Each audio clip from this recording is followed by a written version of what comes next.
Yeah, man. Thank you so much for that. That was absolutely amazing. We were wondering if we could get permission to put that on the end of our next episode, if you let us have it. But yeah, mate, thank you so much for the listen and for that, because that filled our day with joy. Thank you so much.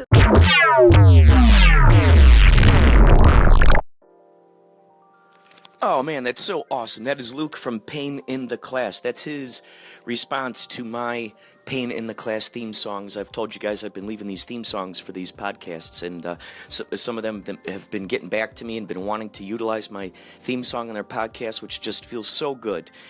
Thank you guys for checking out these podcasts of Inspirado Projecto and going on these journeys with me. I am your host, CEC.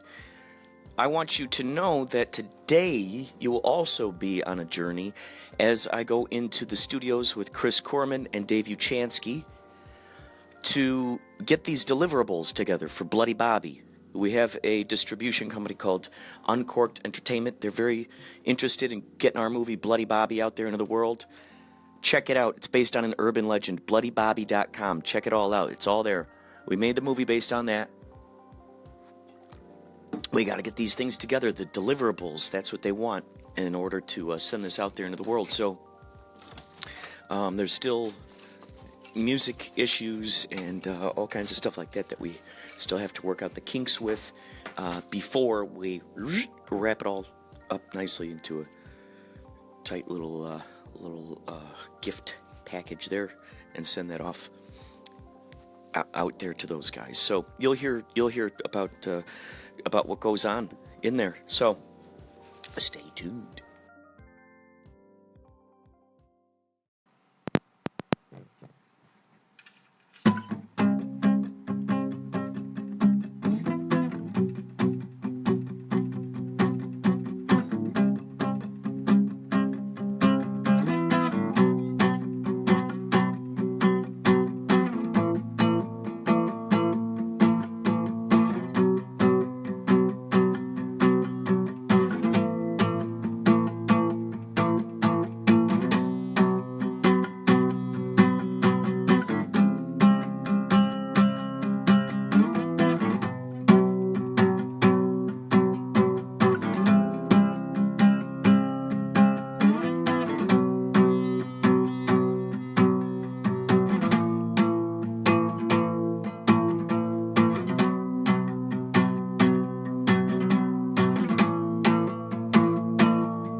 This is John again for Inspirado Projecto. Still walking to Starbucks. Again, not a long walk. Uphill both ways. In the snow. End of May. And getting coffee. Because I got the head bobs. This walk, though, I'll tell you what. If you're ever so tired your head starts bobbing on the desk, just go for a walk. It'll wake you up a little bit. It'll wake you up.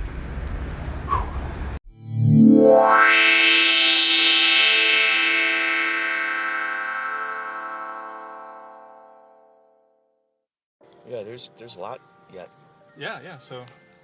So, I'm with Dave Uchansky. We're going up to Chris LeKooreman's, because it stopped last time. It did. Someone called in the middle, so ideally no one will call this time. So we're on our way to Chris LeKooreman's house. He's the sound guy. He did he added some music to Buddy Bobby. He added some sound effects. We worked in there and with editing with Ryan, and so we're just trying to wrap up these deliverables for Uncorked Entertainment, and there are a series of things. And last time we were in the car, I recorded this. Someone called me. I sent an email to Anchor about this, about when people call you while you're in the middle of podcasting. If there's some alternate thing that can happen instead of shutting the phone down. Anyway, we are here with Dave Uchansky, and so Dave, what are we going to do today? Today we're going to finish post on Buddy Bobby and give it to the Prepare to turn left in half a mile. we're going to give it to the distribution company so we can get this movie done and move on. What do you know that we're going to be specifically doing today? We're doing music releases and the final touches of a great movie. Right. How long have we been in post-production? I've gone through sneakers, gone through shoes, and thrown away for as long as we've been in post-production for this. So that can tell you folks how long this has been. It takes a while, but it's a struggle, but it's a process. And we got cut some curveballs, but we kind of went through those, and we're all good now. So This is part of the process of creation is that you never know what you're going to get until you start, and that's the interesting thing. That's the, we're always going to be able to look back in hindsight and go, oh, well, we should have fixed this, should have fixed that. And that's the luxury of after you carve the path. That's what happens after you carve the path. And so you have to be willing to feel the thorns and, get into a couple bobcat chases, and you gotta have to go through that stuff to know what to be better prepared for next time. And so that's kind of something that we're learning through this process, is that there are a lot of elements to the equation. And now I think that Uncorked gave us the list of deliverables. Now we know what to look for. Let's say, for instance, if Black Pumpkin is distributed through Uncorked. because when they gave us the list of the deliverables, we had to Google some of them to see what they were. That's right. That's right. And I had no idea. I thought you just gave them a movie and they kind of took care of that stuff. But no, I mean, the closed captioning was a headache that you actually, Mr. Clendenin, took care of. It was put on your shoulders and you got that done. But I think it probably proves that there was nothing that is so insurmountable that you can't do. And so don't say, I can't do it because it's too hard. You can do it. And maybe you don't do as fast as you want to or as good as you want to, but it can get done, and you keep on getting better and better. What's interesting, too, is the stories you get to share about, even if a project is horrible or terrible, sometimes those make some of the best stories because you're both able, to laugh about maybe a situation that was very tense at the time, and now you're able to look at it through another perspective, and it's interesting, the stories that you can kind of come away with, and you go, okay, here's a connection I wish I had, done earlier on, and put these pieces together earlier on, which would have made my life easier. Now, okay, cool. Now I know for the future projects, I got these things in place. Let's give that a certain marination period, we'll call it, until the other elements kind of swoop in. Sometimes you got to boil the eggs before you can, that takes a certain time, while something over here, it doesn't heat up as long or something. A very good friend of mine, I won't tell her name, but she came to me. She was married, and she's Jewish, and she came over. It was during the Passover season, and her job was to bring boiled eggs to this dinner. And she had no idea how to boil an egg. Oh my goodness. So even something so simple, how to boil an egg. I mean, first time you ever boiled an egg, well, how long do I leave it in? Do I put the water when it's hot? Do I let it put it cold water and let it heat up? Does it go 1 minute? Does it go 18 minutes? What? So you got to do your first thing. Something that sounds so simple. I mean, driving now, I'm not even thinking when I'm driving, but when I first drove, it was really rough. So you got to do your first things first, and it works out. It's so interesting just seeing, you know, like, never again will I watch a movie just as a passive observer. So true. Typically, when you see movies, I, as an actor, I say, okay, I see an actor's choice, and now when you do the casting choices or the production choice, you see many more things that are on the radar. Oh, why did they do that? Or I understand why they did that, or that shot's more interesting. So the more and more you get involved, the more opinions you have when you see a film. Now turn sharp So left. speaking of casting, you tend to be the point man on getting the casting things together and putting out all the stuff, and, you know, sort of being the, I mean, you're like the filter, and so you get a lot of sharp objects coming your way, whether it's from, you know, the production side, or whether it's the actor side, or, you know, who knows what, but you're kind of like the you're stuck in the kind of the middle here. What's that like? So for instance, for Black Pumpkin, or even for Bloody Bobby, was it tricky making certain casting choices? Well, one thing, it's a collaborative process, which is great, but also In half a mile, keep right onto US 1. it's a very rewarding process, because I mean, pretty much you have a blank canvas of the film, and you've got to put characters onto the film. Then you got to find good actors, somebody who looks the part, but also you got to make sure you got to pair them up with a person, like if there's a boyfriend, girlfriend, or daughter, mother. You got to make sure they kind of match, but also you got to make sure the actor you put in this is going to be nice on set, that you want to work with them on costume fittings, you want to work with them on set, you want to work with them on post-production, you want to be with them on a Q&A. And, you know, this person, most of them are friends afterwards, and you want to have a collaborative association with us as time goes on. So you got to figure all those in equations, and then typically we have 4 or 5 people in the decision-making process, and very luckily I call this, we're all green, but we're different shades of green. We all pretty much agreed on everything. There's a couple of issues that we came up, and we had to hammer those out, but there was no drama, there was no big deal. It all happened. It was a great process. Now, as an actor, does it help you understand kind of, because, well, I'll finish my sentence. Does it help you understand kind of the difficulty that casting directors might go through, let's say, from your acting side of going in for auditions? At first, you know, we hear a lot of actors that they just break down, they feel horrible, they feel terrible, they think it's a personal thing at them. Oh, I hate you. Oh, you're just too tall, or your hair's just too brown, or whatever. And they feel a personal attack, like, oh, why didn't I get the role? Now, someone has to get the role, which means many others cannot get that role. And so, what is that like, being on the other side? Well, number one, I think, as any actor should do themselves a favor and somehow volunteer as a reader to be on a casting session and see the other side of the equation, because you learn so much. When you see 20 actors coming in for the same part, you're going to see so many folks come in and do the wrong things and do the right things, and so that's a process every actor should employ and say, let me get in a casting room and see how that works. The other thing is, a lot of times it does not make it's nothing that the person's done. I brought a very good friend of mine in to read for a role. She's in her early 30s, and the couple characters we were bringing her in was a teenager, although she looks really young. She looked a little bit too older to play the teenager, or we had her play a mother in her 40s, and she was too young to play the 40s. So everybody loved her, and she was really great, and probably one of the better actresses we've seen, but just kind of fit her into the pack. We just kind of fit her in there because there was no peg. We liked her. She was great. So don't feel bad that you're if you don't get called, if you don't get taken the role, because it could be something simple as hair color. The reason you don't get. And we actually got some in because they had a hair. We had two people. One had one hair color. One had different hair colors than the person with a certain hair color got the role because they had a certain hair color. It was that simple.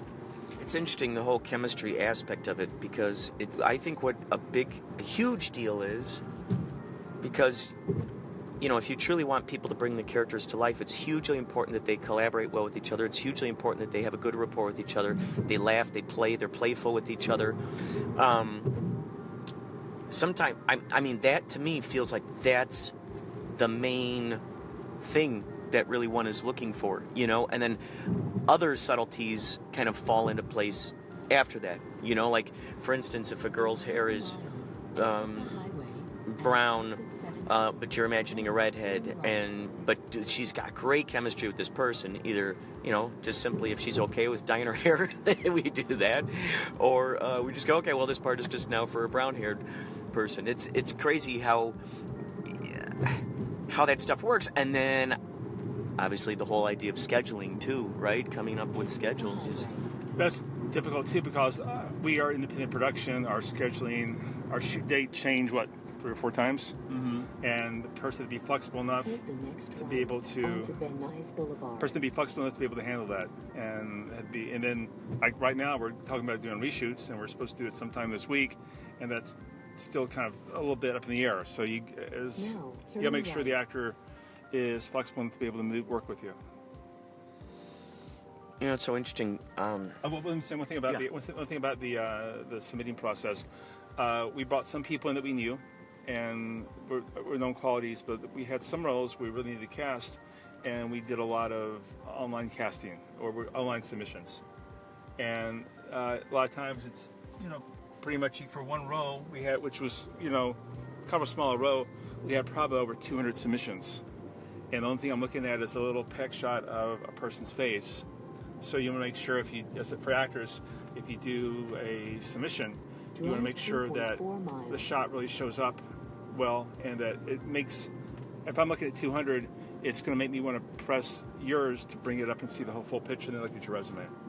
Because it's such kind of a crapshoot if you're even going to be, if you submit, even if you're going to be seen or not, even if you're going to be looked at. So you want to make sure that one picture is interesting enough to make a casting director pull it up and want to see more. Yeah, and I think being a person who is, let's say, coming from a vibe of consideration and playfulness and just pleasantness, like that is going to have a huge effect too on, as to echo what you said earlier before, whether you want to have them on the set. If you get a good vibe off that person in the room, I would think, for the casting process, and they just offer that to you in just that brief amount of time, you're going, okay, there's a potential that this is someone I could totally handle for X amount of days on this set, you know, that we're not going to clash horns. And right, interesting. We had a lot of process where we went through the casting, particularly maybe more with Bloody Bobby than Black Pumpkin, but we had some folks come in for a read, and they were phenomenal. I mean, on paper, they were perfect. They gave a good read. Then we started talking to them, and they just melted down. Okay, this person's not very nice. I don't want to be with this person on set. And they lost the role simply because of their attitude. And basically, you know, you're on a job to you.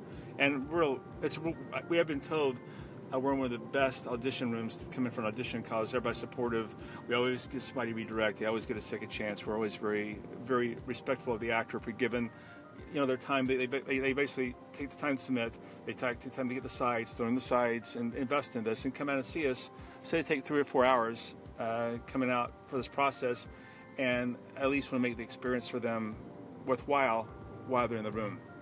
And so we're a very, very easy room to work.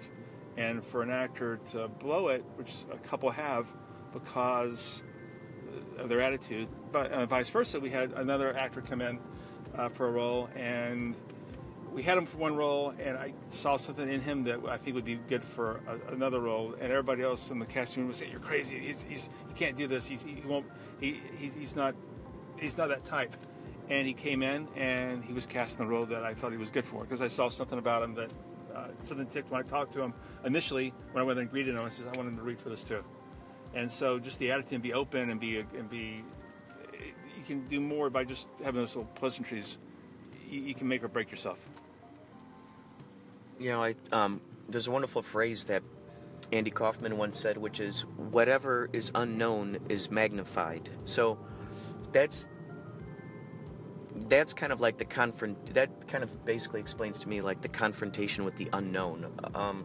A lot of times in our brains when we view the unknown, it's a scary place because we're like, okay, it's the unknown. Will I have a frame of reference for what I'm dealing with? Will I not? If I don't have a frame of reference for what I'm dealing with in that moment, can I trust myself? Can I follow my intuition, my heart, and use just whatever tools that I have right there with me to be able to solve this? Do I trust myself? And so I think when you walk into a room and you're going to audition for something, and you got a bunch of casting directors in there, there is that tendency, you know, for folks to freeze up because they're like, oh my gosh, you know, because there's this unknown. Unfortunately, usually the default mode is a negative side of things. Oh gosh, they probably hate me because they're so quiet. Oh gosh, they probably won't like me. They're probably going to come at me with, you know, claws and fangs. These are loops that tend to be recited in people's brains when they go into a situation like that. So that's why I think it's so all more the importance of getting behind that desk, of being able to see it from that perspective, to be like, look, there's nothing to be afraid of. You want the very next person who's walking in the door to be the person that you want for the role, right? That's a big secret that, you know, the casting directors want you to do well. And the idea is I have, you know, 8 roles to fill. And I don't want to go through the process of having like, oh my God, I got so many actors that are away. So I want you to be good when you come in the room. I mean, you really want to be good. And so you're encouraged to excel. But sometimes you get jaded if you do this over and over and over and over again, particularly maybe in a project that you're getting paid for and not a part of. You're going to be more cynical. But you're right. Everybody wants you to succeed and be the best you can be, and everybody's rooting for you when you walk in. So you have just literally a few seconds to either book it or not. It's incredible. I think also the reason also why we're able to see all this cool stuff is because we, you know, this tribe of people have decided to create our own projects and to make, you know, become the source for people to go to, rather than trying to be a part of a source that's moving along. You're just like, okay, you know what? I'm taking that power, like I'm not a slave to that. Like, okay, I need to be a part of this thing. It's like I'm taking that power. I'm going to be the source. We're going to be the source where people come to us to be a part of this thing, and it feels so good. And because we made these steps, now we're making all these great relationships with all these other people. Then, of course, once you're on the set, some of these camera operators or some of these gaffers or some of these other people who show up, PAs, who knows, friends of the people on set, they come up to help out.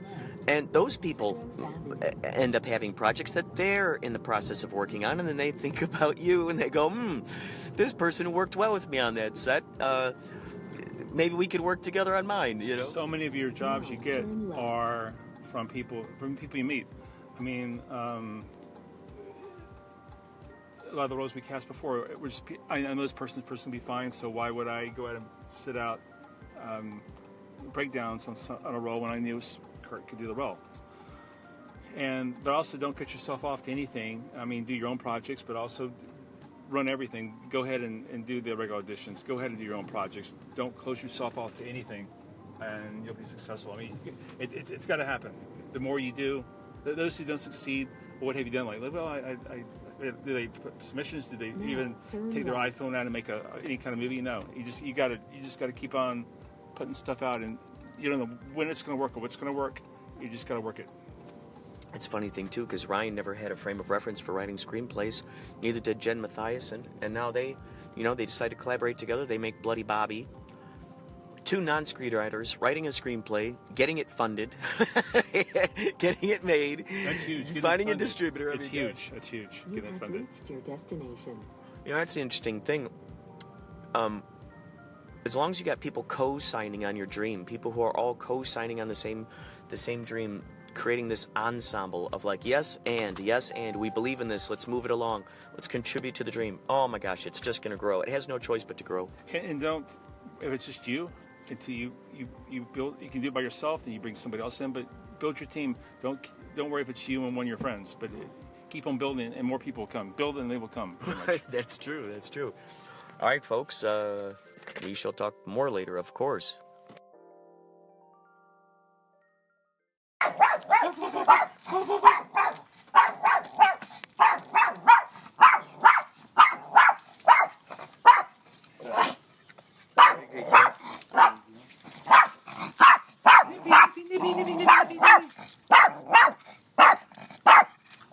Hey, be like him. I cannot go into roller coasters anymore. Oh, wow. So where'd you go sailing yesterday? We were at Marina del Rey, and then we went up out on the sea, and then we had dolphins around us and all that. Were you able to friends? Were you able to lean out the boat and pet the dolphin? Yeah. That's awesome. Yeah, they were just all like. But I was like halfway. I just had to lay. I was sick. Sun I poisoning? was good going into the ocean. Then I got sick in the ocean, and then on the way back, and then we hit the harbor again. Everything was more calm. Motion sickness? Oh yeah, it's terrible. Was it a yacht? It was a yacht, yeah. Oh my God, you were on a A yacht. sail yacht, yeah. We were there with 11 people or so. Holy cow. Yeah, so. Did you do any swimming? No, it's too cold.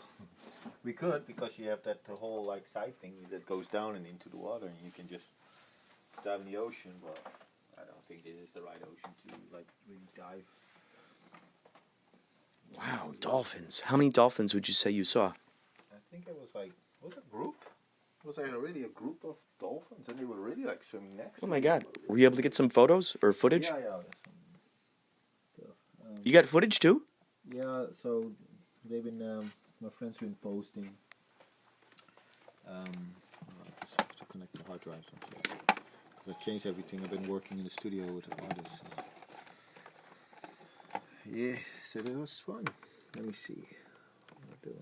How long were you out there for? We went up in the ocean, like, started at 12, and we got back at 6 or so, and then we anchored somewhere first, and then we ate, and then we moved further back to the harbor. Here we go. Oh, I changed it. Like that's just like my solo show or whatever, I have to I don't write exactly what I'm going to say, but I have to literally have an outline. Like I have this song, I'm from this song that I'm going to have, I just give myself like 5 things to talk about in between. And then, because I'm not a good improver. Come to an improv class. I should. I want to. Just come and do an audit. I improv my way through life. He is so much fun. This guy, he's so fast. For sure, I'm not that person, so I always have to give myself an outline. But come. I mean, it's a place. Come and play for one night and see if you like it. It's up at North Hollywood. Okay. It's close to you. And it's on Wednesday nights between 7:30 and 10:30. We just play games. Fun. Yeah. Yeah, like back when I was just kind of like. I've done that actually. Honey, we should go. It'll be fun, babe. I improv Especially my way you. through life. This guy, he's hilarious. Oh my God, this guy right here. Like I remember, back when I was in drama school, when I went to performing arts school. God, those were my favorite classes. Like in drama class, all we would do was just do improv, and it was so much fun. And I think as you get older and you become professional, you don't play anymore. You start to really get this about your craft, and I don't like that. That's not how you thrive. Where you're just like. I did this guy at the conservatory one time. I had an improv person. There's a game. What are you doing? And it's like you come in. I'm shoveling, and I say I'm combing my hair, and you have to keep that up. But people usually knock out. He says I'm shoveling. No, okay. So Kurt did it. He did it 17 times. He never got stumped. And finally he says, "Okay, I played too much. I'll screw up." He screwed up on purpose, just to get out. I took myself out of it because I didn't want anyone to be like, "Oh, geez, this guy again." it was one of those things where like okay, either in a situation like that, you're thinking, okay, well, either these people have got to just like dive into it and just be a part of it, or in that moment, I guess I just thought, well, but you were so good at it that I'll just take so the more you, because he did a lot of this, the more you did, the better. Right. It would help you on stage, be more spontaneous. Right. Just come on, just play it. Just play for a day. Because I always tell people that like I'm a great like singer and dancer and performer, but when it comes to the in between, I suck. I'm terrible. I've gotten better because I've had to with the cover band and stuff. But I have like again my 5 go-tos. Is everybody drinking? How you doing? Whose birthday is it today? Just I have my 5 go-to things because I honestly don't know what to say because I'm so all about because my focus is always singing well, playing well, performing well, which was great. A lot of people can't do that, but that's so. Add the other to it. But but just the MCing, to be able to pull something out that happened recently, or you see something and you can react in the audience, or see something that happens to the bar, and just hit with that. Yeah, and that's why I love doing the whole cover band in Vegas thing when people it's like 2 a.m. and nobody cares and people are drunk. That's when I like start picking up. Yeah, because I don't because everyone's drunk and there's not a lot of pressure. No judgment. But if it's like a corporate gig, like that's when I'm just like what, hire an MC. I can't do this. I'm a good side person. Like if you said something, I can feed off of that and we bounce back. I'm really good at that. Like I'm an excellent side person, but I'm not the main MC person. I can't do it. It's just not my thing. Like again, singing and playing and dancing, that's what I do, choreographed, scripted stuff. I'm good at that thing. But I would like to get better, I would like to get better. Go to class. Yeah. But it's just so cute. Like again, you're watching the video and I'm just like she's not smiling enough. It's like she's just so into singing because singing is her craft. Right. So I'm like and she's so cute. Like when you talk to her, she's like a firecracker. Blah blah blah blah blah blah blah blah. So I'm just like, honey, you gotta bring that. Harness that and put that in your stage presence. Yeah. You have to. Yeah. Because that's the difference. Yes. Give it. Like American Idol, and some people really get singers, but they don't connect. It's just like they're in a little all tuned in the world, which is bad. Right. No, it's. When does her audition have to be in there? Well, as soon as possible, Oh, because gotcha. the family friend got the casting notes on Facebook on Wednesday, so we're already late. Like we should have already done this, but I didn't have time. I mean, they messaged me on Friday, and we were gone this weekend, so there was no way we could do it. So tonight, so. And I assume there's an official email address for someone to send it to. I assume, right? Cookies, come on, guys, help us, please. Take some home with you, please. Don't make me eat all that. I don't need them.